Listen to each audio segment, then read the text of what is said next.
komen, dan juga subscribe YouTube channel IDN Times. Dan jangan lupa juga untuk nyalakan loncengnya.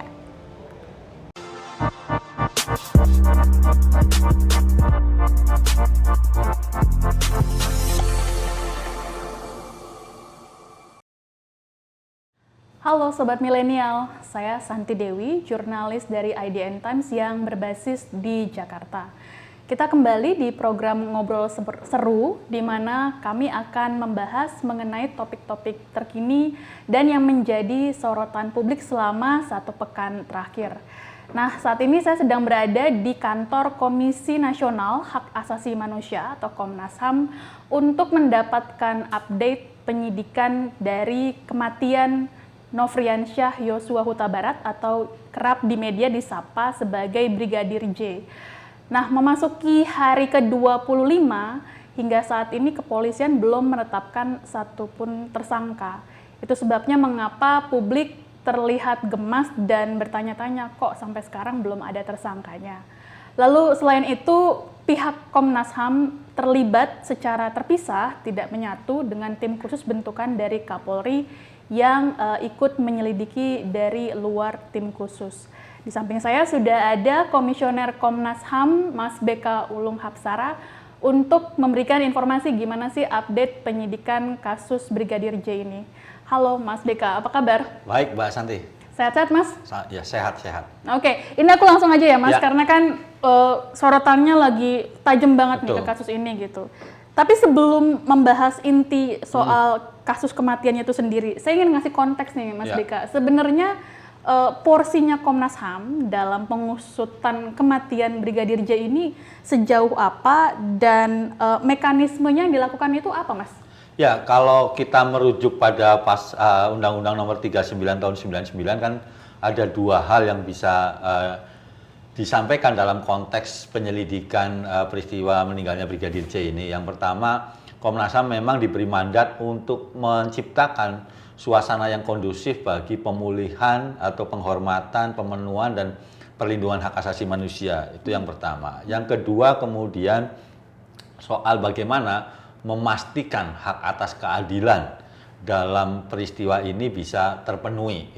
Itu konteks besarnya. Okay. Selain konteks besar yang lain adalah begini, Komnas HAM itu adalah salah satu lembaga pengawas eksternal kerja kepolisian. Gitu. Apakah kerja-kerja kepolisian itu memang menghormati atau kemudian sesuai dengan prinsip dan standar hak asasi manusia atau tidak? Kemudian bagaimana ketika ada satu kasus penanganannya, apakah sesuai prosedur atau tidak? Nah, kira-kira konteks besarnya seperti itu, Mbak Santi. Oke, itu sebabnya mengapa kemarin dari sejak 1 pekan atau 2 pekan lalu memanggil banyak orang ya ke sini untuk menyelidiki itu. Memang ya. Selain itu saya kira juga kan kemudian kami memang dapat mandat atau diminta secara khusus misalnya dari Kapolri, Pak Mahfud sebagai Menko Polhukam untuk juga memastikan bahwa proses penyidikan ataupun penyelesaian kasus Brigadir J ini bisa transparan, kemudian juga adil, dan tentu saja ketika nanti ada proses hukum bisa membawa adil bagi semua pihak. Itu mekanisme teknisnya, Mas BK, gimana sih? Maksudnya komisioner semua ketika ada yang dipanggil nih misalnya, komisioner semua terlibat begitu, hadir di satu ruangan, ikut memantau pemeriksaan, atau ada tim pemeriksa khusus sih Mas untuk mengambil keterangan itu? Jadi begini, kalau mekanisme di kami kan memang ada tim begitu ya untuk penanganan ini. Tim ini beranggotakan komisioner dan juga staf. Tentu saja tergantung kasusnya begitu. Artinya kasusnya kalau memang kasusnya rumit besar, kami kadang-kadang lebih dari 1 komisioner. Tapi memang kalau kasusnya ini mungkin bisa selesai dengan penanganan 1 komisioner saja, akan 1 komisioner. Tentu saja ditambah dengan staf. Nah, untuk kasus Brigadir J, tidak semua komisioner terlibat. Gitu. Tidak semua komisioner terlibat. Tentu saja karena ada kesibukan lain, mengurusi atau menyelesaikan kasus-kasus lain supaya kami pelayanannya juga cepat, tidak hanya konsentrasi pada satu kasus ini saja. Kemudian kami sementara ini ada 3 komisioner, Pak Anam sebagai ketua tim karena Pak Anam adalah komisioner untuk pemantauan dan penyelidikan, begitu. Saya dan Pak Ketua Pak Ahmad Tomar Namanik itu membantu Pak Anam, gitu. Sekaligus juga kami menciptakan dalam tanda kutip mekanisme kontrol di internal. Jadi ada ruang diskusi, gitu ya, ada ruang diskursus apa saja temuannya, apa yang harus dilakukan segala macamnya. Nah, baru kemudian dibantu oleh staf Komnas. Gitu. Ada analis pelanggaran HAM. Ada yang lain itu membantu komisioner. Oke, jadi outputnya nanti dari hasil penyelidikan itu adalah rekomendasi atau nanti rekomendasi itu juga bisa dijadikan bukti di pengadilan sih, Mas? Ya, jadi kami memang kalau didasarkan pada undang-undang produk akhirnya adalah rekomendasi. Itu disampaikan ke Presiden? Disampaikan ke Presiden bisa via Pak Menko Polhukam dan juga Kapolri karena ini kan ada di lembaga kepolisian begitu. Apakah bisa dipakai di pengadilan? Bisa begitu. Pengalaman kami misalnya pemantauan penyelidikan kasus KM 50 begitu, hasil laporan kami dipakai di pengadilan. Bahkan Komnas HAM memberi keterangan pada saat persidangan. Jadi saksi juga. Jadi keterangan ahli kami memberi keterangan begitu terkait hasil kami, bagaimana investigasi kami sehingga ada rekomendasi-rekomendasi dan temuan faktanya seperti apa. Nah, itu yang kemudian dipakai. Tentu saja keputusan hakim kan independen. Komnas HAM hanya menyampaikan pada saat proses persidangan. Dan ini kalau dalam kasus Brigadir J tentu saja tidak menutup kemungkinan itu. Tapi kan kita belum sampai ke sana karena baru penyelidikan awal. Oke. Nah, ini apakah hasil penyelidikan yang dilakukan oleh Komnas HAM nantinya itu bisa berbeda dengan yang dihasilkan oleh kepolisian, Mas? Iya, tentu saja bisa berbeda. Karena apa? Yang pertama kami sudah tegaskan dari awal bahwa kami independen. Gitu. Itu yang pertama. Yang kedua, strategi kami juga berbeda dengan kepolisian. Misalnya kalau kepolisian langsung olah TKP segala macam. Kami kemudian berangkat justru dari Jambi. Keluarga Brigadir J. Kami berangkat dari Jambi. Kami minta keterangan dari seluruh anggota keluarga, termasuk juga ya, teman dekatnya Brigadir J. Dan itu kemudian dalam proses permintaan keterangan itu kami dapat foto, dapat video dan yang lain sebagainya. Jadi ini kami berbeda. Makanya setelah kami dapat foto dan video, kami minta pendapat ahli terkait dengan foto yang ada atau video yang ada. Seperti apa sih ahli forensik melihat seperti ini gitu ya. Sehingga kami cukup punya bahan untuk jadi dasar ketika kami meminta keterangan dari tim forensik kepolisian yang mengotopsi pertama Brigadir J. Gitu. Itu seperti itu. Jadi kalau soal berbeda, kemungkinan besar juga akan berbeda begitu ya. Tapi kan tentu saja kan seberapa perbedaannya kita belum tahu gitu ya. Kita belum tahu. Tapi yang jelas kami titik berangkatnya beda, strateginya juga beda. Ini perbedaannya artinya perbedaan soal motif dan cara dia meninggal gitu, atau sampai ke tahap misalnya pelakunya siapa gitu, Mas? Ya, gini, kami belum sampai ke motif begitu ya, belum sampai ke tahap motif karena baru kami masih menunggu balistik terlebih dahulu begitu, sehingga soal motif terus dari keterangan dari Pak Sambo aja kami belum mintai, terus Bu Putri juga belum, jadi kami belum sampai ke level sana. Tetapi tentu saja kami tidak menutup gitu ya, tidak menutup soal tadi perbedaan itu gitu ya. Karena ya itu tadi, kami kan harus didasarkan pada prinsip hak asasi manusia gitu.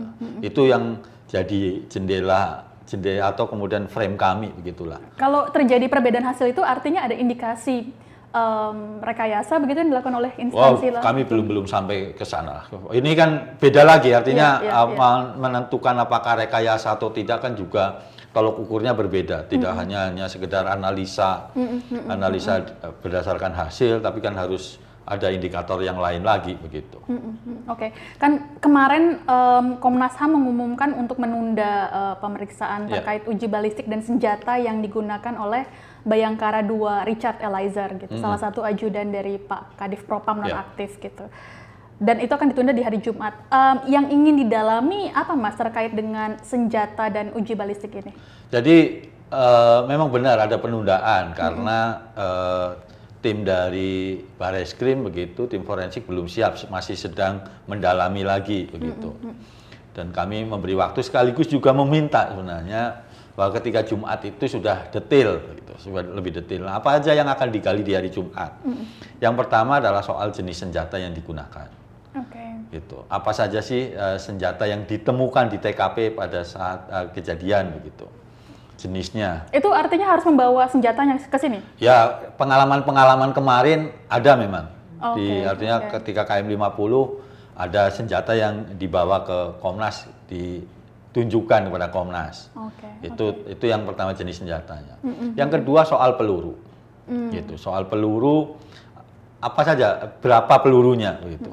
Kan di pemberitaan banyak 5 dan 7 gitu ya. 5 yang ditembakkan, 7 yang masuk gitu ya, atau lubangnya gitu. Apakah kemudian ada peluru yang pecah atau tidak gitu. Terus banyak detail-detail pelurunya misalnya, soal muter ke kanan, muter ke kiri segala macam, itu detail-detailnya. Terus yang lain serbuk. Serbuk kan biasa kalau ada di jenazah kan masih ada sisa-sisa mesiu begitulah. Hasilnya sudah ada atau belum? Apakah identik atau tidak? Itu yang kira-kira garis besar dari permintaan keterangan soal balistik. Tentu saja kalau ada tambahan-tambahan keterangan lain yang sesuai atau yang kemudian memang berkembang dalam proses tersebut, kita akan ajukan. Komnas HAM turut meminta ikut dibawa surat kepemilikan senjatanya nggak Mas? Karena kan informasinya selama ini kan yang disebut-sebut, informasi pertama dari Kapolres Metro Jakarta Selatan nonaktif adalah senjatanya itu Richard Eliezer menggunakan Glock 17, sementara almarhum Brigadir J menggunakan HS9 gitu. Nah, disebutnya, dianalisanya adalah nggak mungkin polisi pangkat segitu sudah memegang senjata itu. Harus dicek sertifikat dan surat-surat kepemilikannya itu juga diminta. Iya, nanti kan pasti akan dimintakan registernya atas nama siapa sih, gitu kan. Pasti itu akan jadi bagian dari permintaan keterangan yang akan dilakukan oleh Komnas. Itu nanti akan diumumkan nggak sih, Mas? Ya nanti. Baik. Selanjutnya, kemarin kan Baradae juga sempat dipanggil ke sini ya, Mas, bersama dengan sejumlah ajudan lainnya. Betul. Begitu.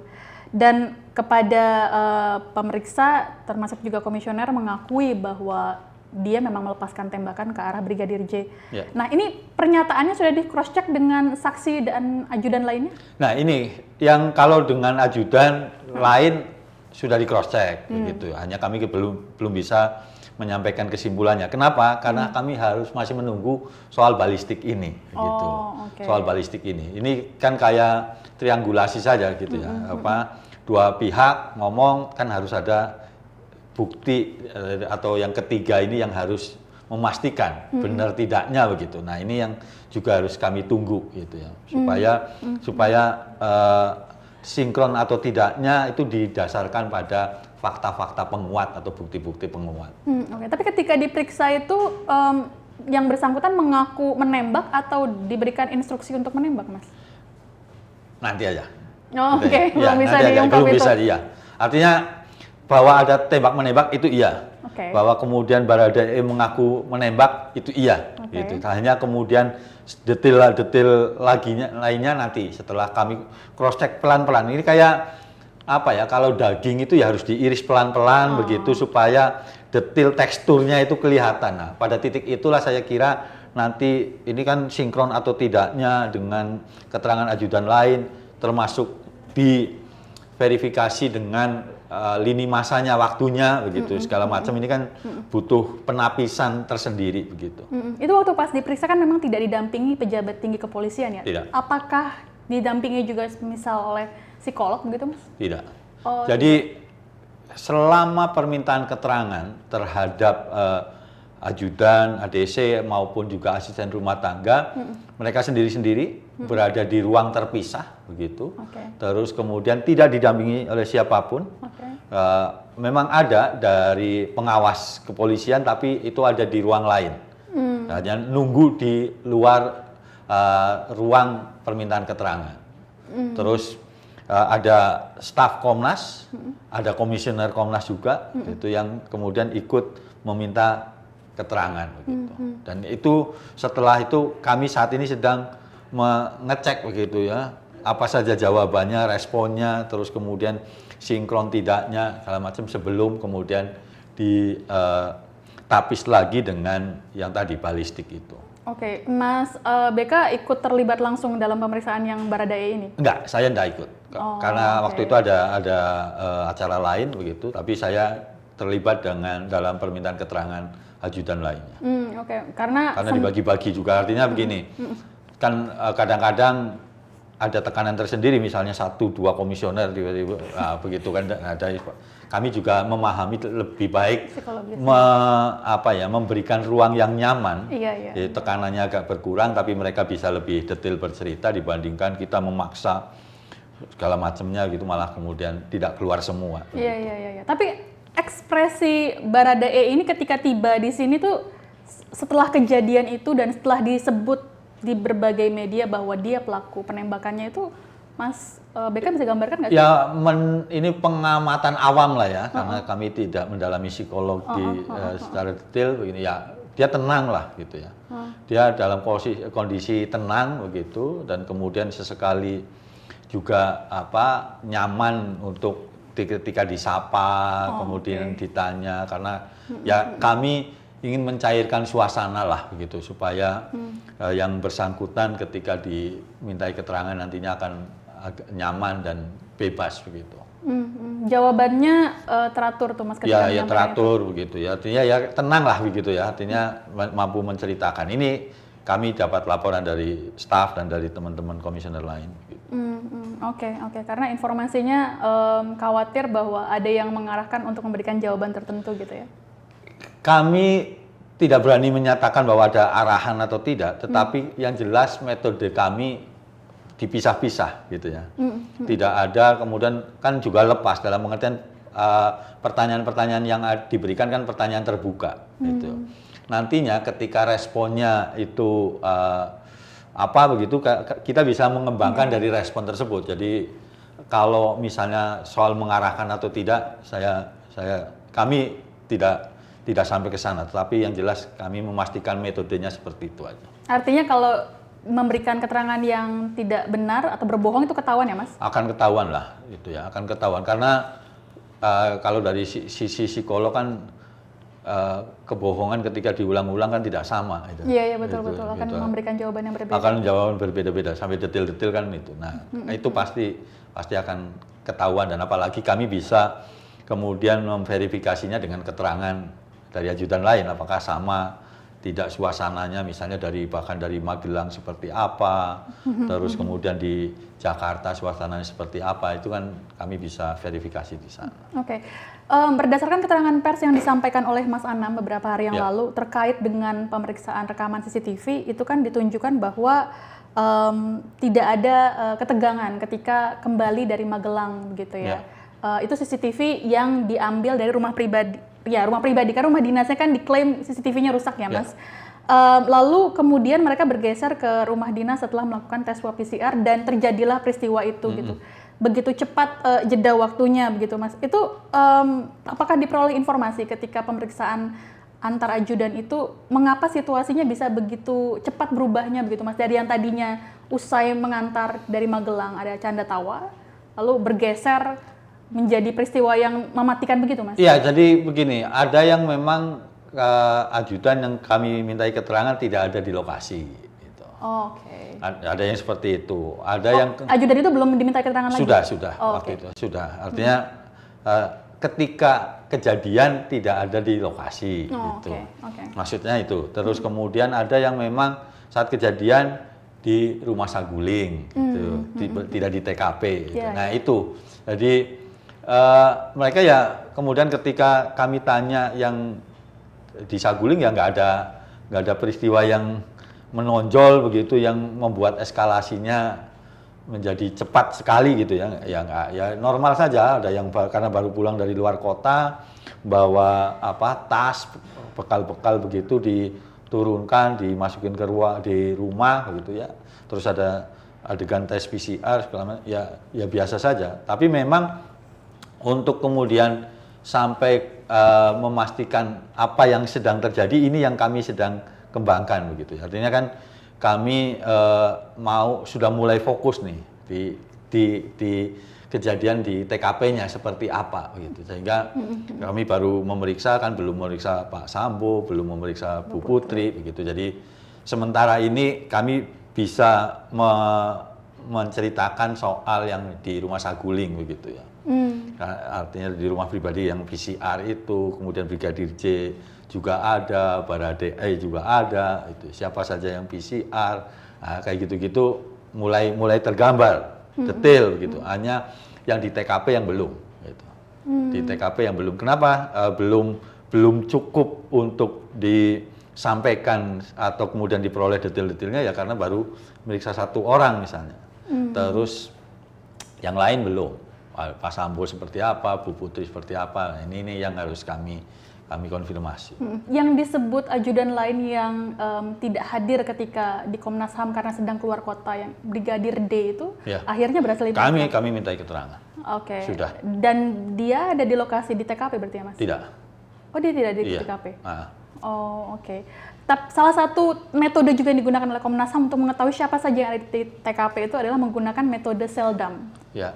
Sudah dilakukan metode itu ya Mas? Ya, saat ini kami sudah memperoleh seldam dari penyidik, gitu ya, dari kepolisian. Kami sedang mengulitinya satu persatu, begitu. Itu kami minta ahli, gitu ya, untuk kemudian ngecek lalu lintasnya seperti apa, komunikasinya, termasuk posisinya dari masing-masing pihak kan kelihatan, gitu ya, kelihatan dan saat ini sedang berproses, begitu. Jadi sudah dapat titik terang dari metode itu ya Mas? Titik terang, ya petunjuk ada, tapi terang gelapnya belum, gitu ya. Tapi petunjuk itu kan kami sedang analisa, gitu. Kami sudah dapat begitu. Ada yang terekam, ada yang tidak. Nah kayak gitu kan harus dikuliti satu persatu, gitu.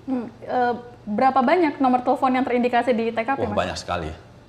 Lebih dari 10? Oh, kalau di TKP enggak sih. Maksudnya yang diserahkan ke kami itu ada sekitar 10-an handphone, nomor telepon itu, tapi yang di TKP ini yang sedang kami cek lagi, ada berapa begitu. Oh, oke. Jadi yang di TKP ada berapa banyak itu belum tahu. Ini banyak sekali datanya, Mbak.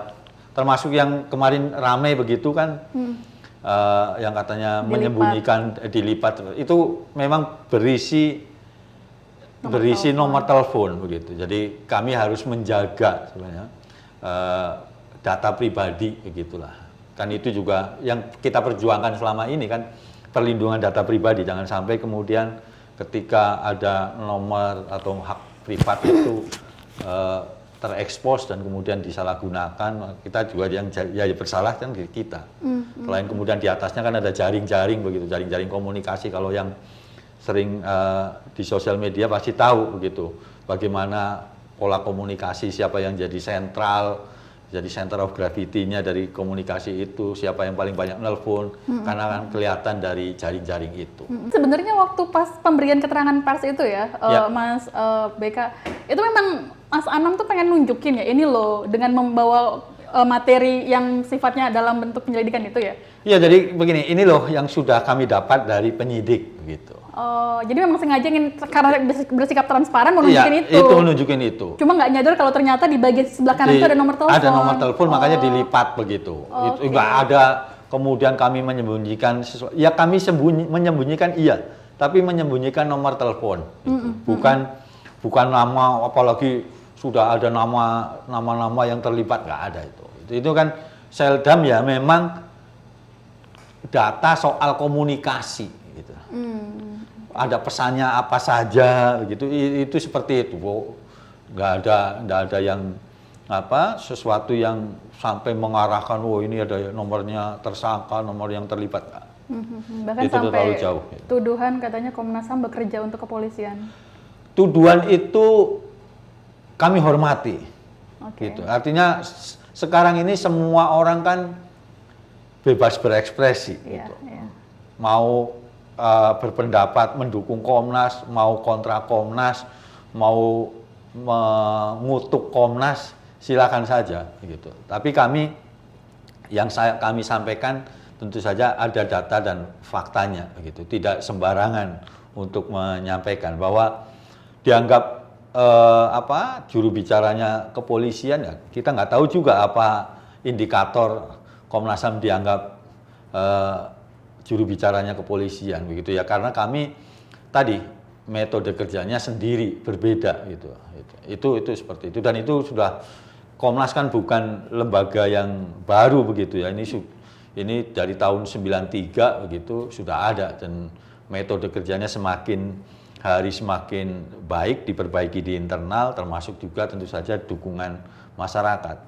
Itu yang juga kami sampaikan di awal, Mbak. Ketika menyatakan sikap kami, kan kami justru meminta data dan fakta kalau ada yang dimiliki oleh masyarakat terkait kasus ini, begitu. Oh, jadi terbuka juga sebenarnya? Terbuka ya, artinya kami mengundang sebenarnya partisipasi masyarakat. Kalau memang punya data, bukti, fakta yang terkait dengan kasus ini, kirimkan ke Komnas. Pasti akan kami tindak lanjuti. Gitu. Oh, okay. Sehingga oh ya, ada data pembanding nih, begitu. Ada data tambahan gitu yang memang harus dianalisa. Informasi juga yang kencang beredar di media sosial itu adalah pihak kepolisian mencoba untuk melobi Komnas agar tidak mengungkap fakta dan peristiwa yang sebenarnya gitu. Itu benar nggak sih, Mas? Sejauh ini kami tidak pernah di situ. Paling kalau begini, komunikasi itu soal penentuan jadwal gitu ya. Terus apa saja sih materi yang mau disampaikan ke Komnas misalnya. Oh, misalnya handphone gitu ya. Handphone apa saja nih yang mau diminta. Nah, kita bilang balistik apa saja gitu. Ya sebatas itu. Tapi kalau misalnya ada perkembangan penyidikan yang dilakukan oleh tim sus, Komnas ikut diupdate? Ikut diupdate. Oh, ikut diupdate. Artinya kan itu juga bagian dari koordinasi begitu ya. Dari kesepakatan koordinasi. Jadi di awal-awal kan ada 3 poin utama sebenarnya di awal gitu. Yang pertama soal independensi Komnas, yang kedua soal akses, dan yang ketiga soal koordinasi. Gitu. Oke, kalau hasil analisa dari Komnas berdasarkan pemanggilan kemarin itu juga diupdate ke tim sus? Ya, kami kan komunikasi juga di sini kan ada pendamping begitu ya, kami sampaikan. Oh, oke. Kami sudah meriksa ABCD begitu. Hasilnya ya, analisa Komnas hasilnya tentu saja detail-detailnya enggak lah. Oh, gitu ya. Oke. Ya komunikasi itu, jadi kebutuhannya ke depan ini habis ini kami akan balistik, Pak. Nah, itu. Oke, saya menanyakan itu karena untuk memastikan agar tuduhan yang tadi dikatakan bahwa Komnas adalah juru bicara kepolisian itu tidak benar ya, Mas? Ya tidak benar lah gitu ya. Tidak benar karena kami menyampaikan apa yang kami punya, apa yang kami dapat begitu. Oke. Balik lagi ke individu yang pernah dipanggil oleh Komnas, salah satunya adalah petugas swab PCR. Ya. Media kami, IDN Times, berhasil mendapatkan informasi secara eksklusif bahwa ketika di tanggal 8, klaim dari Pak Ferdi Sambo yang mengatakan keluar untuk tes swab PCR itu tidak benar, karena di tanggal itu di lab swab PCR langganannya tidak ada hasil pemeriksaan di tanggal 8 gitu. Nah, yang dipanggil kemarin ke Komnas HAM itu petugas yang melakukan tes swab di rumah atau yang menjadi langganan lab ya sih, Mas? Petugas kesehatannya belum datang. Oke. Sampai saat ini belum datang, tapi kami kemudian sudah berkirim surat lagi meminta yang bersangkutan untuk datang.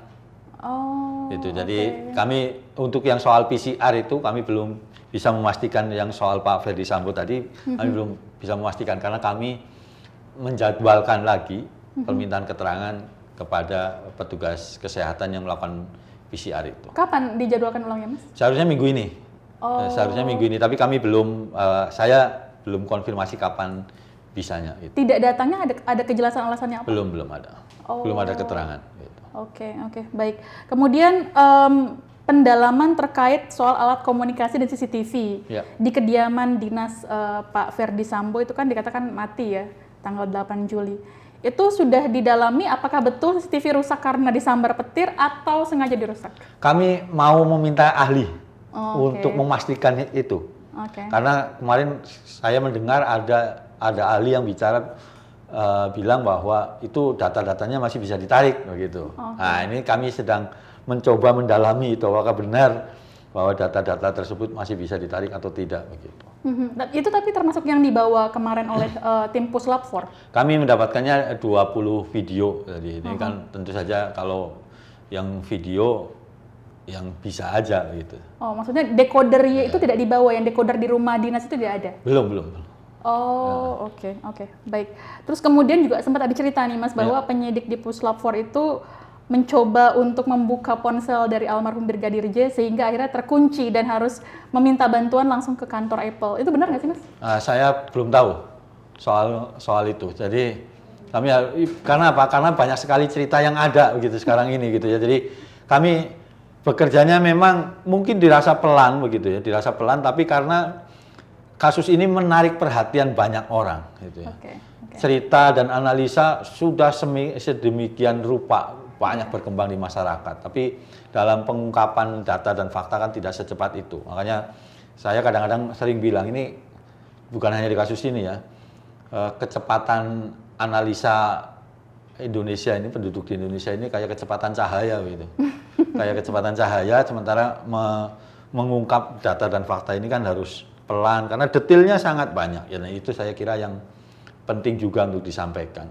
Oke, tapi kan sejumlah pihak mengatakan bahwa ini sebenarnya bukan kasus yang rumit-rumit amat gitu, bahkan tidak perlu juga sampai harus dibentuk tim khusus gitu. Karena semua informasi jelas ada di TKP itu. Dan Komnas HAM kan juga sudah pernah menangani kasus yang lebih rumit, termasuk yang kilometer 50 itu kan lebih rumit ya Mas gitu. Jadi begini, saya kira kenapa kemudian menjadi seperti sekarang ini begitu kan, publik sebenarnya mengharapkan polisi bekerja lebih baik, lebih cepat gitu ya, dan juga tentu saja berbasis scientific crime investigation gitu, tapi hasilnya cepat. Nah, pada titik itu ketika masyarakat itu menganggap bahwa ini kenapa ditunda sampai Senin, terus kemudian banyak sekali pertanyaan-pertanyaan publik kan berkembang kemana-mana. Pada titik itu saya kira kepolisian juga harus membuktikan gitu ya, membuktikan bahwa kerja mereka berbasis data dan fakta, apalagi ini menyangkut misalnya petinggi kepolisian, itu yang pertama. Yang kedua juga harus menjawab begitu banyak pertanyaan publik gitu, yang soal kasus ini gitu, sehingga pada akhirnya kepercayaan terhadap kinerja kepolisian itu naik, tumbuh begitu. Karena itulah saya kira kenapa Komnas HAM terlibat, Kompolnas begitu, untuk memastikan itu semua terjadi. Dan Komnas tentu saja akan bekerja keras juga. Nah, terkait dengan apakah seperti KM 50, saya kira ada kekhasan sendiri-sendiri begitu ya. Ada perbedaan karakter atau karakteristik yang berbeda-beda ketika ditangani kasus begitu. Ada yang kemudian kalau di KM 50 ini kan area kejadiannya luas sekali gitu ya. Gitu. Nah, sementara di sini kan enggak gitu. Nah, itu kan juga membutuhkan saya kira strategi yang berbeda-beda. Tapi ada kemiripannya sih Mas, CCTV-nya sama-sama mati kan? CCTV mati begitu, tapi kan di KM 50 kami dapat CCTV dari Jasa Marga begitu. Jadi ini kan saya kira ya butuh proses, karenanya tadi seperti yang tadi saya sampaikan, ini kami melibatkan ahli gitu ya untuk memastikan bahwa data-data yang ada itu bisa kami dapat begitu. Oke. Lalu salah satu person atau individu yang dipanggil juga adalah dokter forensik yang melakukan otopsi pertama terhadap jenazah Brigadir J di Rumah Sakit Polri gitu. Apakah turut dijelaskan Mas kemungkinan Brigadir J itu disebutnya di otopsi ulang ditembak beberapa kali dari jarak yang dekat? Jadi ketika kami meminta keterangan tim forensik yang melakukan otopsi pertama, memang dijelaskan soal berapa luka tembaknya begitu, terus jenis-jenis lukanya yang katanya diusulkan soal sayatan segala macam, itu dijelaskan, termasuk juga memperlihatkan bagaimana kondisi sebelum dan sesudah otopsi. Nah, itu semua dijelaskan. Gitu. Termasuk juga penyebab kematiannya apa? Iya, termasuk kan itu kan standar gitu ya, itu kan standar apa penyebab kematiannya begitu. Itu kan standar laporannya ya seperti itu. Gitu. Sama dengan yang disebut oleh Kami kepolisian? masih menunggu hasil otopsi ulangnya begitu. Oke. Dijelaskan juga nggak sih Mas soal yang sekarang ramai bahwa ada organ otak pindah ke perut itu? Begini, saya tidak punya kompetensi medis untuk menjawab itu. Bagaimana kemudian prosedur forensik segala macam. Kami percaya pada tim forensik, dokter forensik begitu. Nah, tapi ini karena masih ada proses menunggu hasil otopsi ulangnya, Komnas akan menunggu hal itu. Oke. Kemudian Mas Beka, ada juga pertanyaan yang menggelitik dari sejumlah advokat yang beberapa kali mendatangi kantor Kompolnas, ada juga yang datangi kantor Kemenko Polhukam. Ya. Mereka bertanya, ini setelah memanggil banyak orang, Ya. tapi saksi pentingnya yaitu Pak Ferdi Sambo dan Bu Putri kok malah belum dipanggil gitu. Kenapa Komnas HAM sampai sekarang belum memanggil mereka berdua? Jadi ada alasan yang berbeda. Oke. Yang pertama Pak Ferdi Sambo. Jadi Pak Ferdi Sambo karena kami merasa data-data, fakta-fakta, kronologi peristiwa dari misalnya dari Rumah Saguling, dari TKP belum cukup untuk dijadikan bahan nanti meminta keterangan ke Pak Ferdi Sambo. Gitu. Itu kami harus memastikan dulu. Gitu. Tidak ada yang terlewat. Begitu. Tidak ada yang terlewat detail-detailnya. Begitu. Karena melihat dari CCTV, terus kemudian dari keterangan ajudan dan yang lain sebagainya. Begitu. Kami masih meneliti itu. Terus terkait dengan Bu Putri, kami mendapat informasi bahwa kondisinya belum memungkinkan untuk dimintai keterangan. Gitu. Dimintai keterangan. Karena masih katanya terguncang, masih trauma dan dalam posisi atau kondisi yang memang belum cukup mampu untuk memberikan keterangan. Karenanya kami menunggu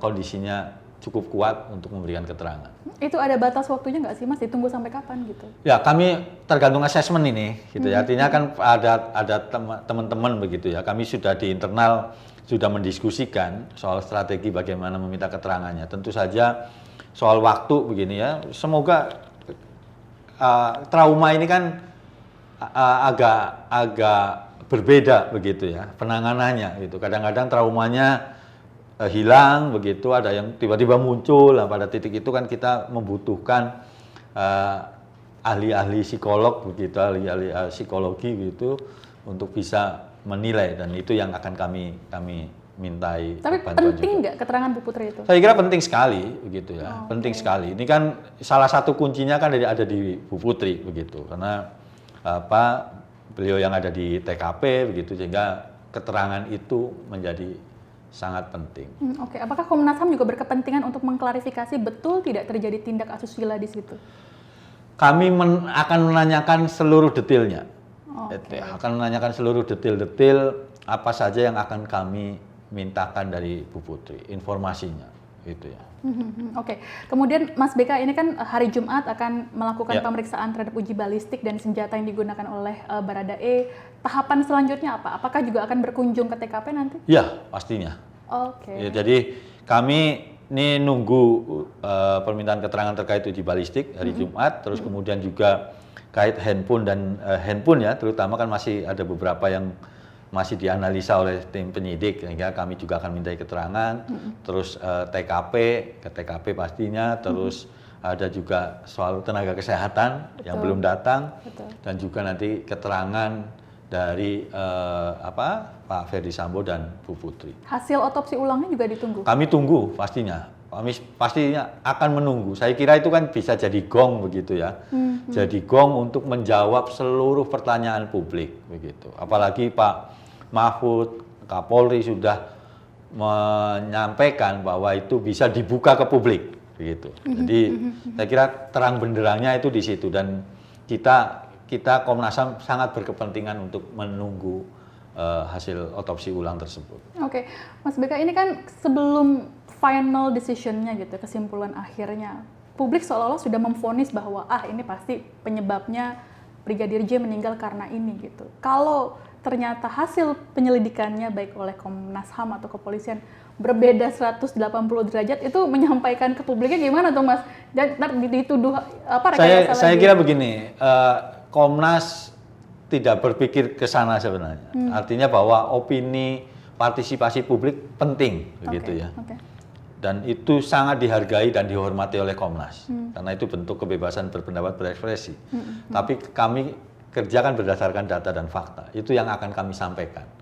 Bahwa kami dapat reaksi dari masyarakat terhadap apapun kesimpulan kami, yaitu adalah dalam tanda kutip konsekuensi yang harus kami tanggung gitu. Ada yang percaya, ada yang tidak begitu ya. Tapi kan ini kami didasarkan pada fakta dan bukti. Itu juga kenapa kemudian misalnya kami bertiga nih sekarang yang ikut nangani begitu. Itu kan juga salah satu kontrol internal gitu. Jadi ada perkembangan apa didiskusikan antar komisioner, kemudian juga melibatkan staf gitu untuk menjaga objektivitas dari proses pemantauan dan penyelidikannya Komnas. Oke, tapi Mas BK dan dua komisioner sendiri itu ada mendapat tekanan nggak sih Mas, dalam artian ya publik sudah pasti menekan ya agar segera mengungkap gitu, tapi di luar dari itu agar hasilnya sesuai dengan prediksi atau sejauh ini tidak ada.